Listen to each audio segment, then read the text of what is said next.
iron for him. They're going to go nuts when he hits this thing.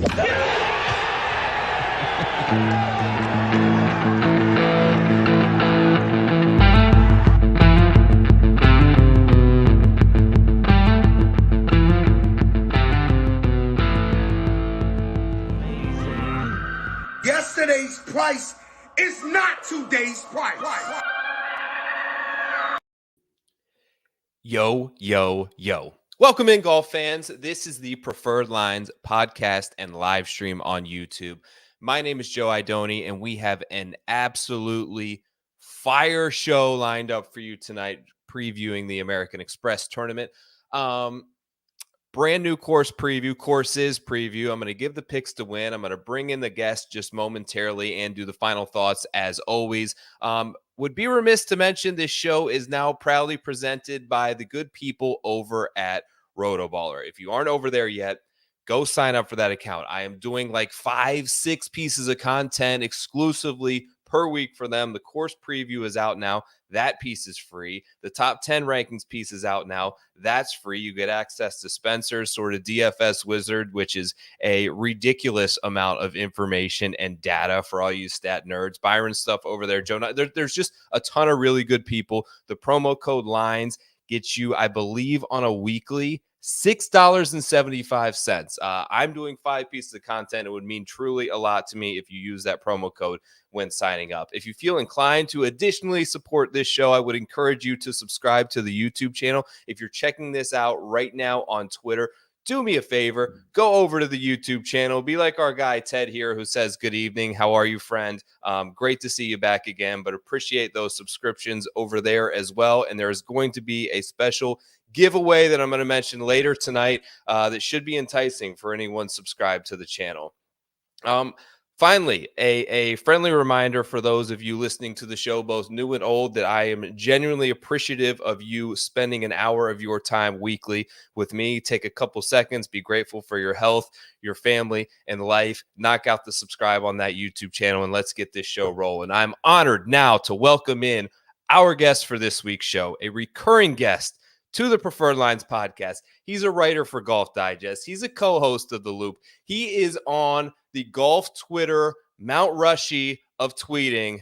Welcome back in, the incomparable Christopher Powers. How are you, sir? Very good. Honored to be here, and that's quite the intro. Mount Rushy. I'll take that all day.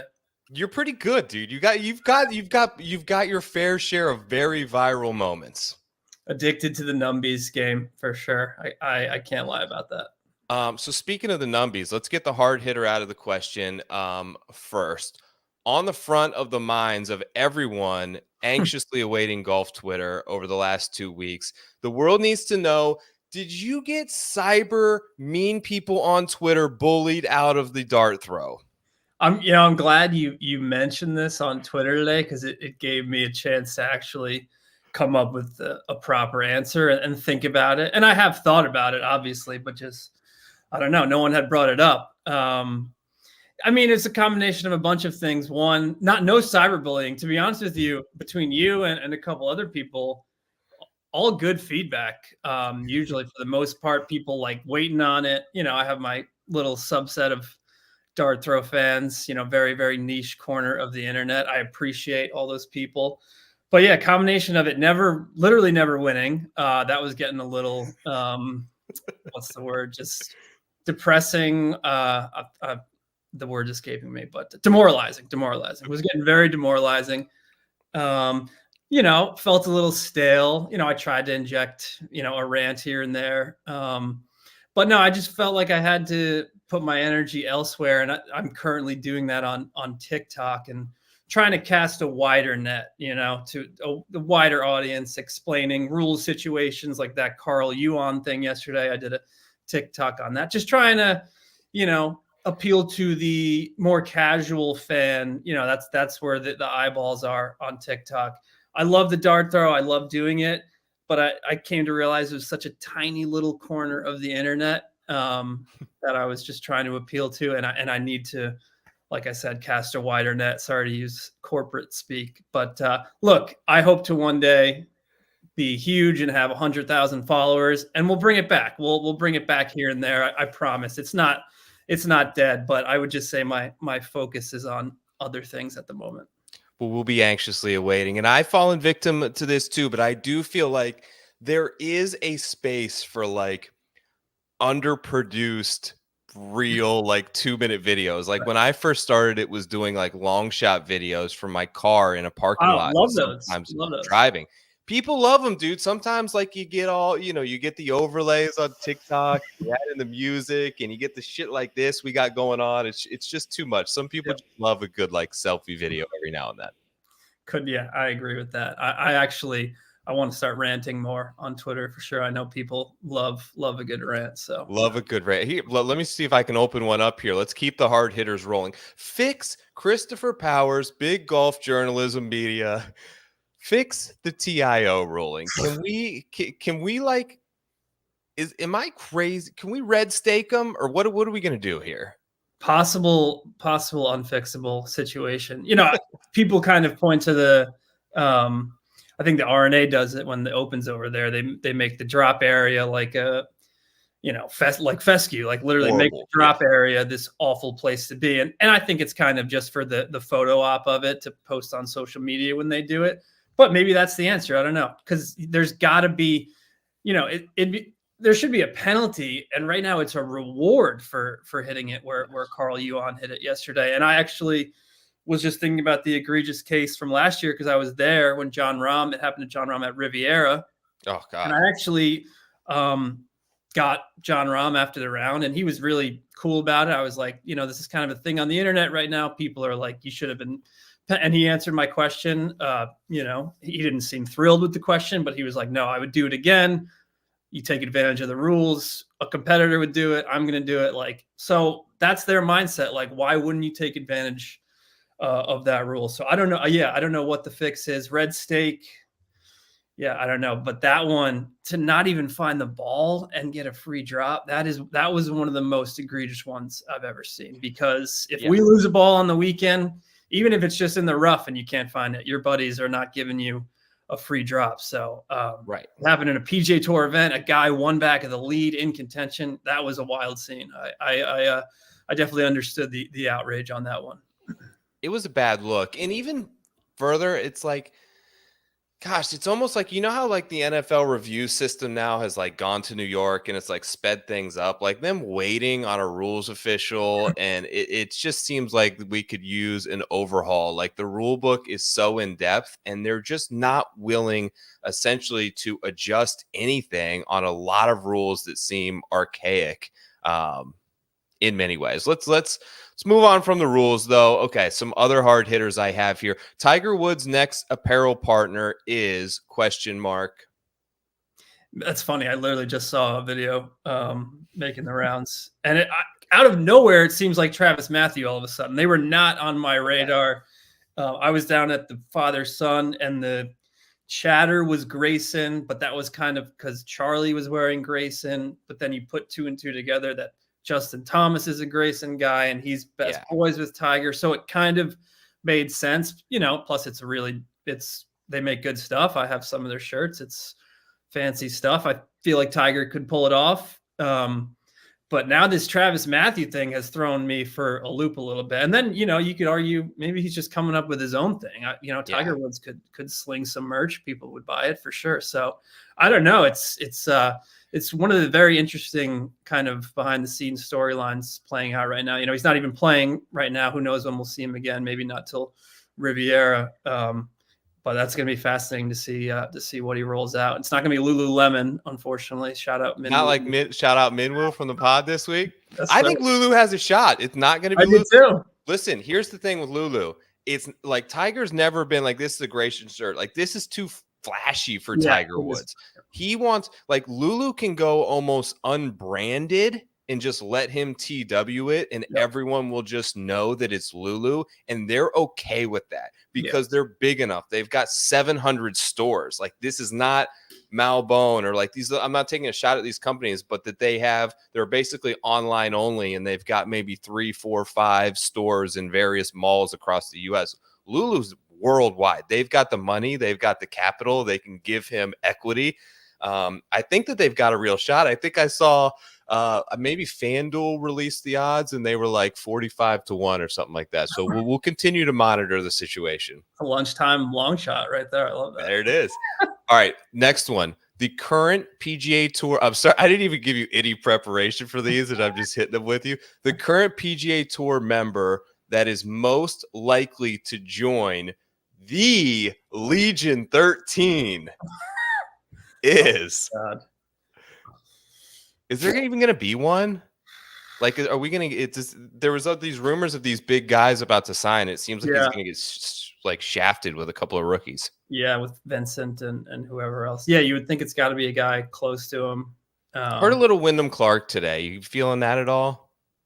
I did see the Wyndham Clark stuff. Yeah, I don't know. I mean, is that the big splash John Rahm's looking for? I don't know. Yeah, I don't know if I have an answer for it. I'm just still stunned. Patrick Cantley still on the PGA Tour, and Xander, and I would think Morikawa would be kind of a prime candidate to go, and he's kind of seemingly staying put. So I don't know, that one you put me on the spot. I'm not sure who it would be. All right, last one. Official stance on golf and drinking. We're in a highly contested time right now, once synonymous with one another.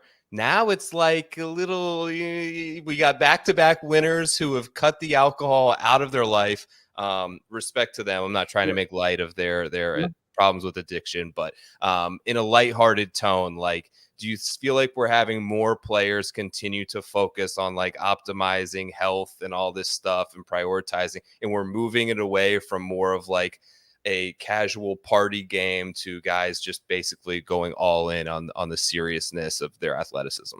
Yeah, no, I think you kind of just nailed it. It kind of goes in line with like this whole kind of movement with the younger crowd, especially these younger athletes who it's all about, you said, optimizing every little thing so you can perform when the lights are on. So yeah, I don't know. It's funny. I've been listening to a bunch of the old Spittin' Chicklets podcasts, and they have all these old hockey guys, and they all say the same thing. Like, man, back in my day, we would win a game 3-1 and we'd have a 6-pack in the locker room. And now it's like all these young hockey players, it's protein shakes right after the game. And it's same with every sport, like you just said, and golf for sure. And especially when you're just a solo journey type of thing. You want to make sure you're at your absolute peak to perform. But obviously Kirk and Grayson, that was more of a kind of just like a much needed lifestyle change. Whereas, some of us have the benefit of being, casual drinkers that can say one day, I want to stop and see if you see how I feel. And you hear it all the time from people my age, even people older, like, yeah, I haven't in a couple months and I feel the best I've felt. So it's kind of like become a movement. Me personally, I don't think I'm going to stop drinking anytime soon, especially on the golf course. I do enjoy that. And I do get into some nice zones on the course with a few beers, but yeah, more power to all these guys who make the lifestyle change and feel great. I've done it for a week at a time and feel great, but then a football game comes on a Thursday night and I got to crack a beer. So got to do something, right? Yeah. Quality field this week for the Amex in another non-Siggy, as Patrick McDonald, credit to him for coming up with the Siggy term. Non-Siggy this week, but here's the thing. We have seen this elevated and signature event series give us, I would say, some quality moments over the last year, but I frankly don't know if they have added much. Like, they're a better field, but are they elevating the actual value of the tournament for these sponsors who are hosting and ultimately coming up with the money and now being told to essentially double their investment? The word came out, the Farmers Insurance is the latest that is going to be up after this season, I believe is their last one. It's like there's one part of it where I don't feel like they're adding that much value from a regular field to 2.5x the purse. The other side of it is like the other tournaments that aren't now belonging to this series are feeling like they're not the cool kids in class and didn't get picked to be on the good team and are like, frankly, kind of offended. I think many of them. Second straight week though now, where we've seen a vastly improved field from the year prior. The Sony had a lot more top 50 players. This week has a lot more. They haven't publicly spoken about like a concerted effort to start attending more of these events. But I wonder if there's anything unpublicly spoken in an agreement with the players that, listen, these are longtime sponsors of the tour. We're in a little bit of spot of bother here. It's time for us to step up and make sure that each stop and week on the PGA Tour season is a legitimate tournament with big name value. Do you get that sense that we may see this more throughout the season and that could be going on kind of quietly behind the scenes? Yeah, I actually like that take quite a bit. It sucks to see what's happened to events like this one, Amex. Honda used to be one of my favorites. Tiger and Rory would be there. Everybody would be there. And it would be big time kind of down this. Pebble used to be great. I think it's going to be great this year with now that it's a signature field. So yeah, I don't disagree with you. Probably something could be going on behind the scenes where they say we got to get to these events that, haven't had a big time field in a while. So maybe that's why we're seeing what we're seeing this week. And yeah, I hope we get that with a Honda and a couple other stops that deserve, a really solid field, and people will attend it either way. And the people deserve to see some big time players. All right. So we mentioned the field. Let's talk a little bit about the courses this week. All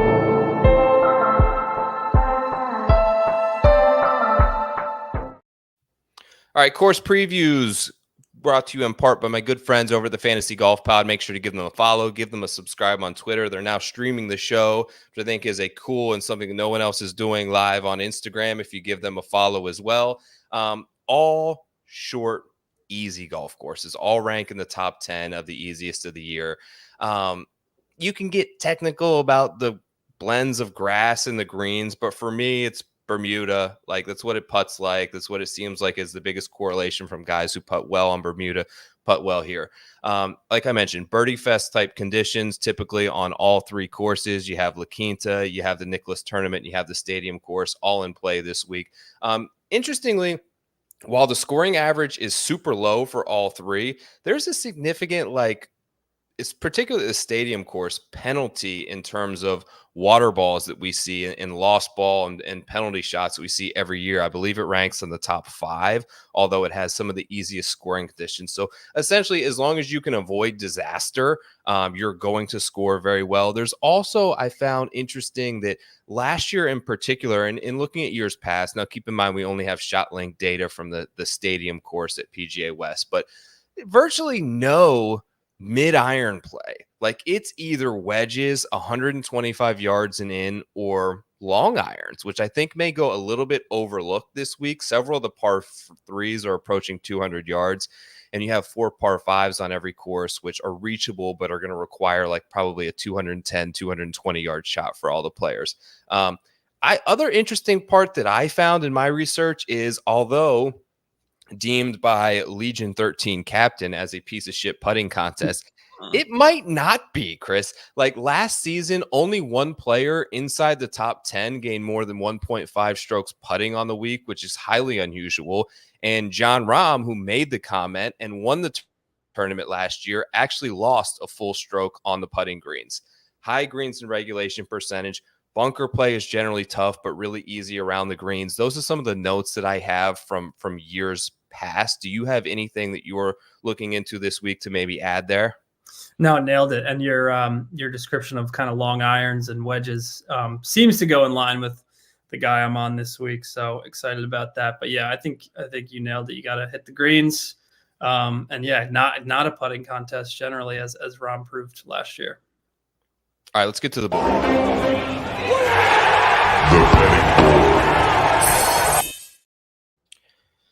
Let's talk the betting board this week, and back atop the list as your favorite once again is world number 1 Scotty Scheffler at 6-1. Patrick Cantlay is second on the odds board at 10-1. Xander Schauffele at FanDuel and DraftKings is 11-1. Then you've got Sung J M at 20, Tom Kim at 25, Justin Thomas at 25. What do you think about the number on JT? Let's start there. Obviously juicy. Of course, we did see this a bunch of times last year, and I'm probably guilty of pulling the trigger on it numerous times, and it never came through. So obviously he showed some much better signs of life of late. Yeah. So if you believe that he's kind of turned a corner, that's a pretty good number for a multi-major champion here.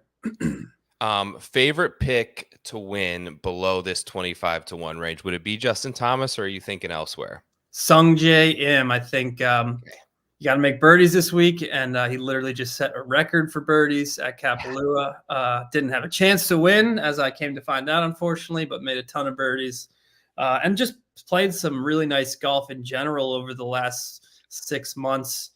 Just missing that win. It's been a while for him, obviously. I think it's time. It might not happen until Florida. We know he likes Bermuda, but like you said, this week kind of putts like Bermuda, so that plays into his hand.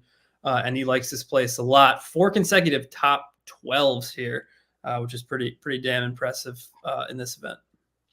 Absolutely. I like Sung Jae a lot. I think that we saw positive. What we really saw trail away from him last year was the iron play and the approach play that had been so consistent, and like his strength for so long had really disappeared. So I was hopeful, and I thought that the offseason and having 2 months to really get back with his coach and hone in and get back to what he's good at would be helpful for him. And that was obviously showcased a good bit at the Century 2 weeks ago. The guy I'm going with at 25-1 is Tom Kim. This is a lot for me about proper course fit.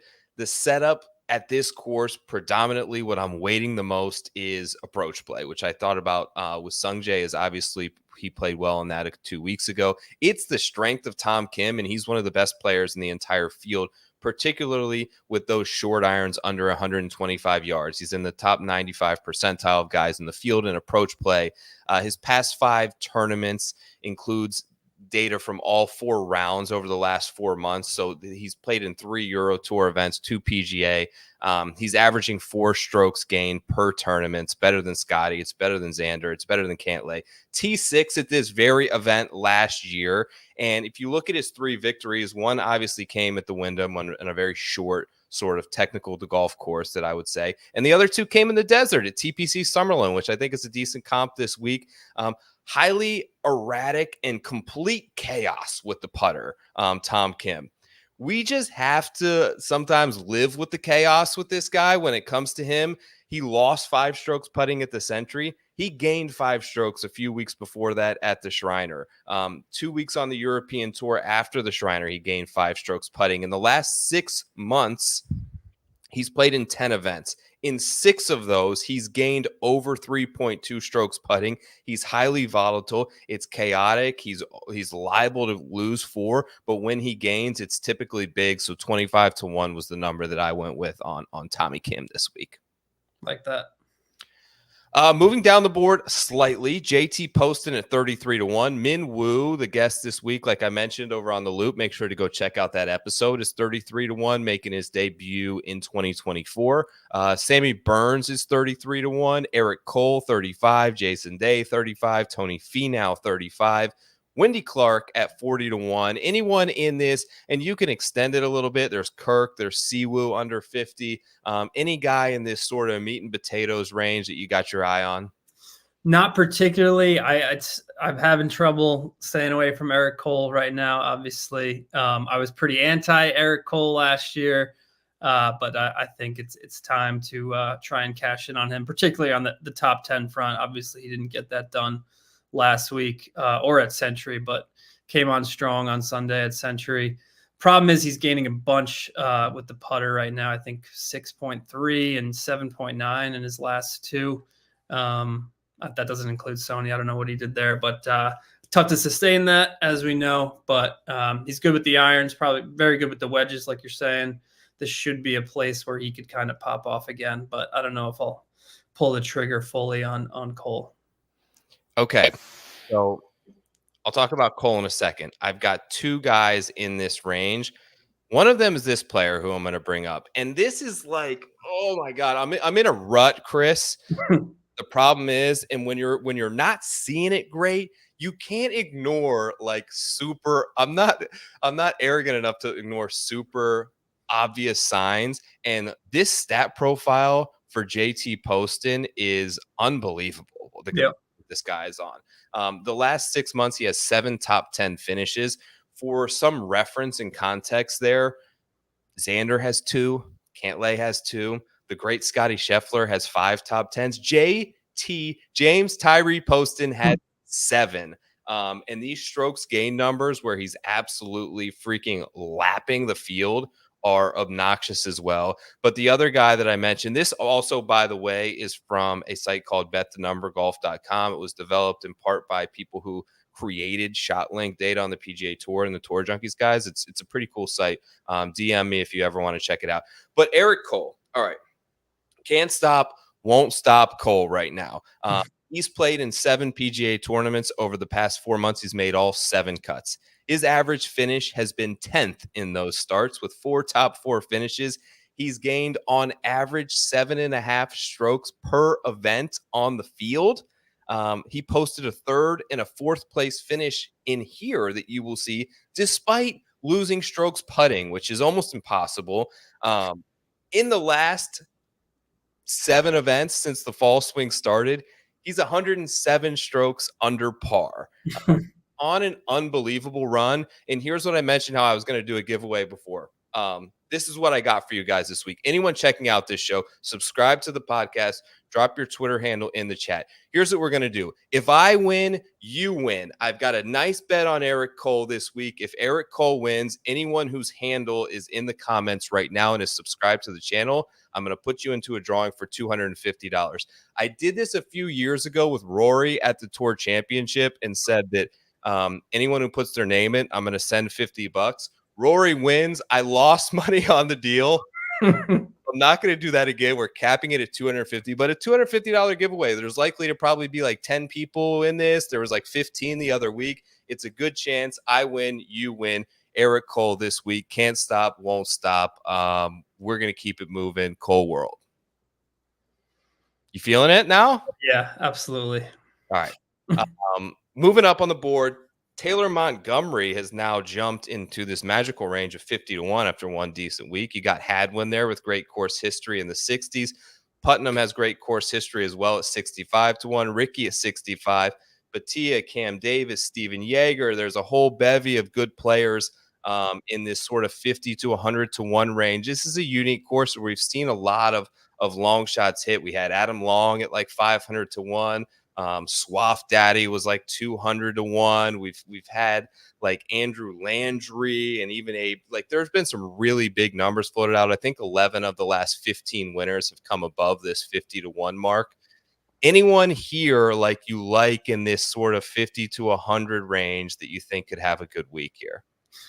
I'm just a huge Davis Thompson stan, and we know what happened to him last year here. Yeah. Hit the pin on 17. And then I was really high on him the rest of the year, and he kind of just never really regained that kind of magic. But I think we will see him do that this year. I hope it's this week, and I hope it's soon because I'm going to be on him almost every time he plays, especially when he's going to be, triple digits or 90-1, whatever he is here. And then Stevie mentioned on the pod this morning, and I agreed with him, Alex Noren, who I was on when he lost to Camilo, which was painful, but yeah, Noren's been playing very well. I think it's about time he gets a win out here too. And, with all these guys over at Live, it's more open than ever right now, as we've seen with Grayson Murray and Chris Kirk. So Alex Noren, guy who knows how to win, won a bunch of times in Europe. So yeah, I like that Noren pull from Stevie, and then Davis Thompson.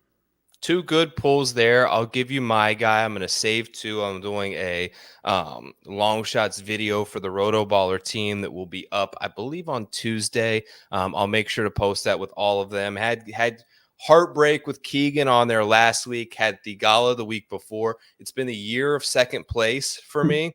So we'll see who I can get to finish second this week. I think it could be Eric Van Rooyen.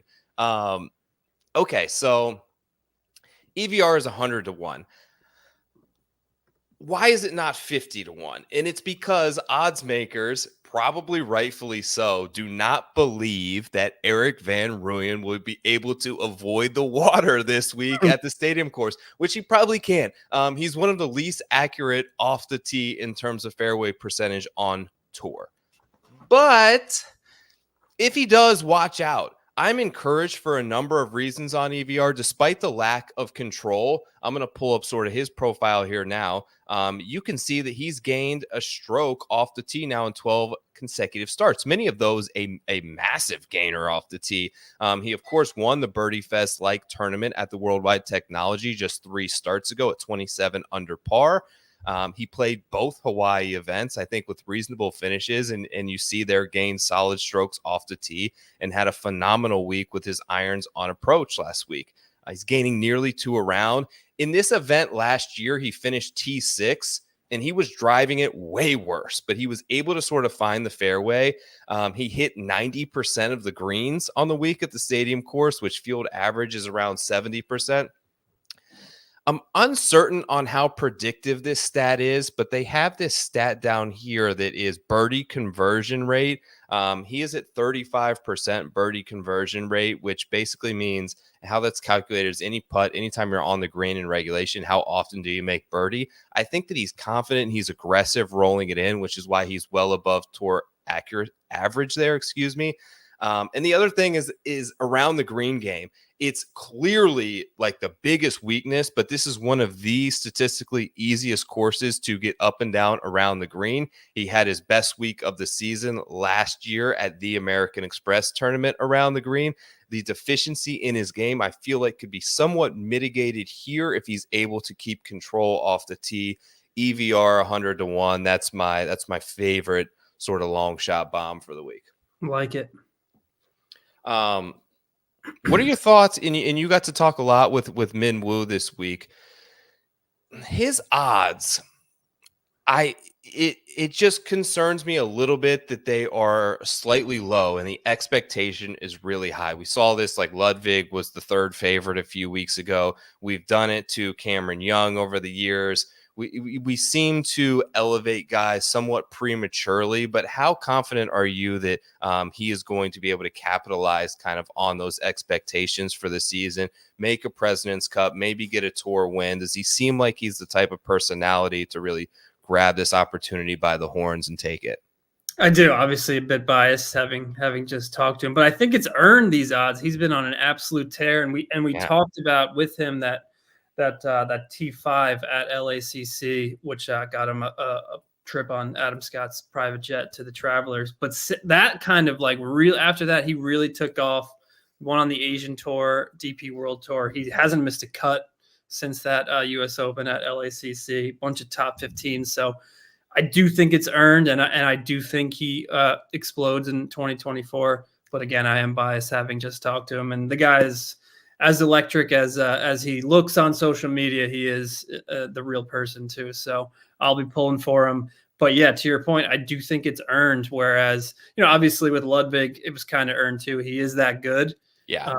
But didn't have like the run that Minwoo's on right now, kind of prior to being 18 to 1, 20 to 1, whatever he's been. Yeah. Minwoo, I think, has been on a tear and has kind of earned this low number. Yeah, I think that a lot of these young players, and what I found is, the odds boards are essentially a popularity contest, and they're trying to even out money. So the more popular the name gets brought up, the more people are likely to bet him, the lower odds they're able to make him. And that's often what happens with these young players. And while there can be someone like Sung J M or a Tom Kim, who's at this point in their career never going to have, we understand their win equity, and they're never going to have these drastic swings. While these young players oftentimes go through these bouts where they'll struggle for 2 weeks, and now they're 60, 70, 80 to 1. And then they have a top 5, and the next week they're 25 to 1. So they go through these big ups and downs and valleys. And sometimes it's best, I feel like, to just be a little bit patient on them, but certainly bullish on the long term with his performances, going what I think 1st and 3rd over in the 2 events in Australia. So he's come. I listened to the pod. It was great. I thought you guys did an awesome job. Interested in that he's living with Quadzilla out in Vegas. So we'll see how that goes for the boy and the new Lululemon spot. He said he was going to be involved in the design. I hope he gets a little creative and a little out there with them, and they take some chances, because it seems like everybody is right now. I did. I mean, I saw the one ad. It looked like heavy on the khaki color. So yeah. Interesting. Definitely an interesting look. Grabbed my attention. All right, a couple of questions here. Are we taking JB Holmes this week? That'd be a no for me. What about you, Chris? Gonna be a no for me. I mean, Tom Hoagie down here at 130 is kind of crazy to me. I'm a Hoagie guy, but another guy who probably was down to 40 to 1 when he was going strong. Yeah. And I was just pretty shocked to see that 130 next to his name, having a couple of recent decent finishes too. So that's a crazy one. I was hoping Ryan Moore would be down there with JB Holmes at 500 to 1. He's not. He's at like 110 or 120, I think I saw. I still kind of like it. He had such a great fall, just out of nowhere, top 10 at RSM and whatever the other one was that he played. Decent history here. You talked about iron play. He's one of the best. Was a Ryder Cupper not that long ago. So I wish it was 500 to 1. It's not. And then Troy Merritt, I think, is 400 to 1, which is crazy coming off a top 25 at Sony. He had not that far removed from back-to-back top 10s in the fall. I know he literally admitted he has the yips on the green, but I think he's kind of got it under control. He gained strokes putting last week. He's had a couple of positive putting performances, so maybe he's kept that at bay as of late. And 400 to 1, again, coming off a top 25. And we're seeing these long shots kind of have a chance to win these tournaments. So Troy Merritt down there, 400 to 1 for me. Love it, man. Ted asked any thoughts on Ryder. Ryder's 200 to 1 this week. And I actually was looking at him earlier, Ted, because there's only 2 players in the entire field gaining over a stroke per round on approach over the last 36 rounds. One is Scotty Scheffler. The other is Sam Ryder.